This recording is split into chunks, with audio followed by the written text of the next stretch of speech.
A new clash of civilizations is now unfolding before our very eyes. While the atheistic West is in decline, a renewed Russia, based on the Christian faith, the historic church, and cultural unity, whose leader is a devout Orthodox Christian, is emerging as an opposing force to the pernicious spread of Zionist imperialism. It was at the World Economic Forum held in Davos, Switzerland in 2009 that Russian Prime Minister Vladimir Putin signaled to the Judaic-empowered West that its era of a unipolar world was coming to an end. Not only the architecture of global finances to be changed, we are talking about the fact that a system based on interaction of a number of major centers should replace a unipolar world. The demonization of Russia's leader, which I call the Jewish war on Vladimir Putin, then shifted into high gear. This smearing had already begun in 2007, when Gerald Levin's and Norman Pearlstein's Time magazine portrayed Putin as a tyrannical monster, as Time's Man of the Year. It all came to a head during the Duma parliamentary elections held in Russia's provinces last month. Even before the so-called election monitoring groups issued their reports, U.S. Secretary of State Hillary Clinton had a human rights meeting in Lithuania, accused Putin of rigging the vote.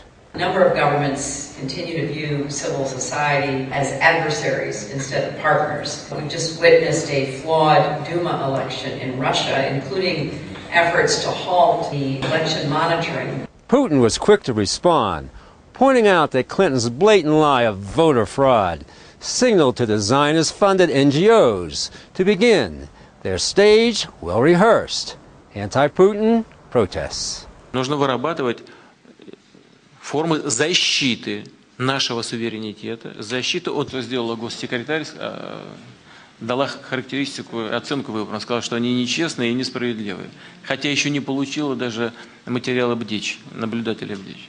Она задала тон некоторым нашим деятелям внутри страны, дала сигнал.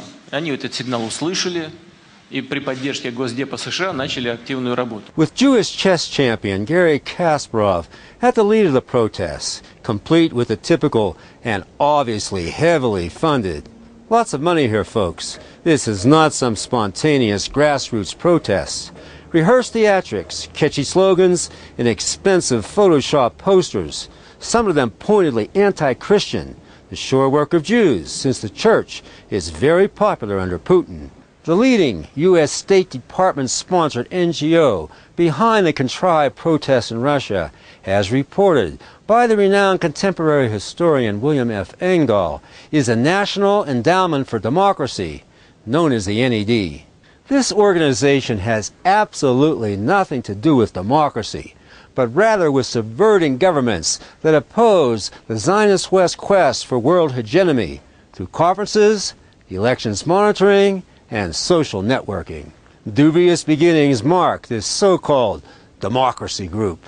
You see, the NED's Jewish founders in the 80s, Alan Weinstein and Carl Gershman, were careful to prevent any exposure of the laundered funds coming to them from the CIA, for such exposure would have aborted the organization at its birth. Indeed, the National Endowment for Democracy was created to do overtly what the CIA could not do covertly.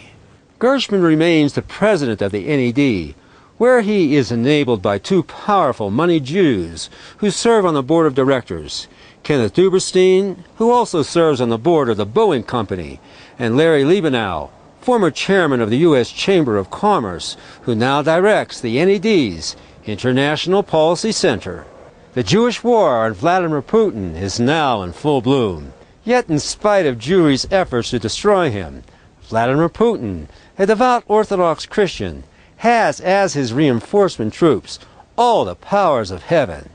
And of this battalion, fully equipped for lethal battle, international Jewry has no defense.